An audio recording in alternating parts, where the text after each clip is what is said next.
早晨，今日星期一，我哋咧去食一個馳名嘅古早味，第二寶嘅古早味，係開喺呢個吉隆坡。點解強調今日係星期一咧？因為呢間檔口咧，星期一、星期三、星期五六，佢都係唔同嘅味道。星期日休息，佢1、3、5、2、4、6係唔同嘅，有3種嘢食。咁啊，一就係特切雞河粉。二咧就係豬肉粉，即係我哋叫做豬雜粉啦。第三咧就好出名嘅魚頭粉、魚頭米麵。咁魚頭米粉咧，佢真係用嗰個大頭魚啊！我哋客家話叫做送五條。呢個老細係客家人嚟嘅。我睇佢哋檔口員工佢之間咧，佢講嘢都係用客家話。好值得有佢叫等記，等一等嘅等，有排等嘅等，人之佢啦。到啦，終於到咗啦！今日係二寶河粉加淋麵，係啊，呢白切雞幾靚，就寫住咧現錢交易 cash only。大家可能不太理解為什麼要用大家電子錢包這麼發達啦，對吧？包括那個馬來西亞的全球，中國的支付寶、微信支付都可以用，為什麼它不收呢？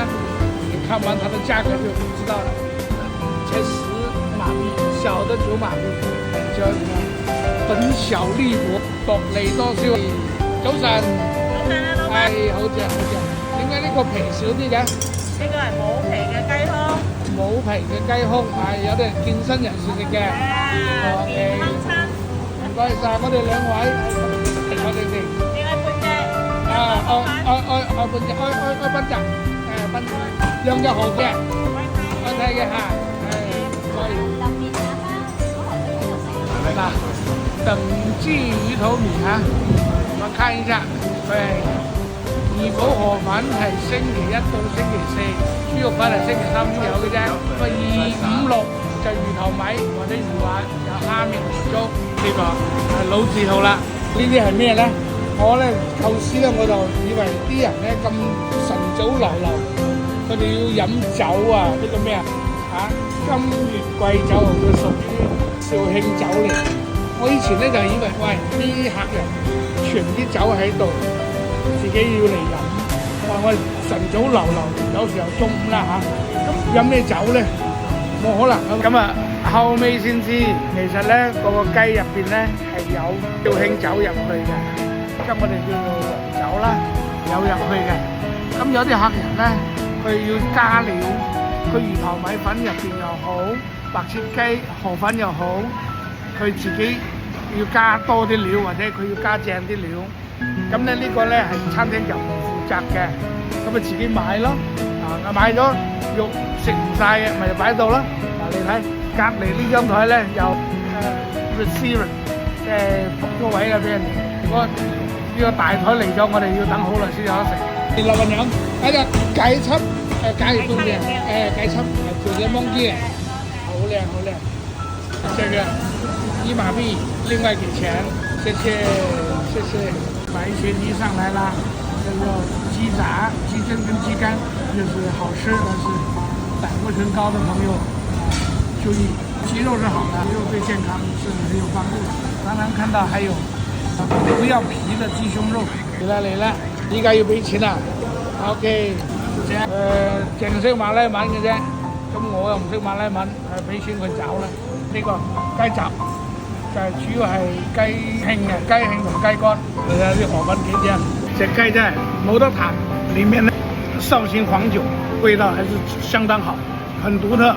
這個其實在廣州都沒有，都是用醬油、豉油啊、薑啊嗰啲，但是用這種黃酒的真的是沒有，很獨特的風味。本身雞肉它就很好，然後肥瘦也是煎魚，它放這種黃酒作為底料。它有給醬油，但是這個醬油加了辣椒就不愛吃。這個太棒，嚟老廣最愛，廣東人唔食雞咧，真係冇晒精神，一定要食雞。嚟，這個雞肝好大隻，雞肝，喂，對呢個好湯頭，剛好。Michael Jackson，呢個我哋用雞慶，客家話叫雞慶，國語叫雞胗，這個也是個美味，不容易做。我說的不容易做。我們吃燒烤經常吃到這個烤雞胗，烤鸭胗，对不对？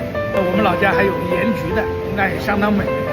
但是它做成这種跟白切雞差不多的火候，比較嫩，比較爽口，這是很難得的。點解客家人食個早餐咁油，食咁多肉叫肥膩啦嚇？一般都話早餐啊清淡啲啦，食啲白粥、魚麵包啊、牛奶啊嗰啲。但係古早味，即係以前嘅傳統啦。咁我哋鄉下有嗰啲豬肉湯，一碗滿一大碗，係嗰啲五花肉嚟嘅，仲勁。個原因咧，我諗可能嗰陣時我哋將早餐咧係當作一個真正嘅正餐，我哋叫做食焦頭酒嘅焦啊，唔係嗰隻焦啊。咁食完之後就開工㗎啦，因為大家都係做苦力㗎嘛，做體力嘅工作，咁啊一定食飽。睇過我哋鄉下就一大碗豬肉肥五花腩，配一大碗嘅米飯，咁啊食落去真係一個正餐嚟。所以呢個傳統咧留到依家咧都好正常，因為我哋古早味有呢個傳統，同埋咧雖然而家係唔使做嗰個體力活啦，唔使做咕喱啦，咁呢個美味咧都係得以流傳落嚟，就古早味。好啦，食完早餐啦，而家去翻工，呢個品質真係冇得彈，幾十年如一日。即係頭先講到好多老細、大 boss、大人物喺以前做茄喱啡嘅時候都嚟呢度食，幾十年過咗去，仲係堅持要翻嚟食，即係證明咧呢個古早味係冇得彈。即係人咧嚇好奇怪，我哋出嚟社會見咗咁多。忘恩負義又好，忘情忘義又好，無情無義啦。但係有一樣嘢好難改嘅，個胃口改唔到嘅。你可以忘恩負義，但係咧你嗰個胃咧，你個口味咧係唔會變嘅。好，今日講咁多，拜拜。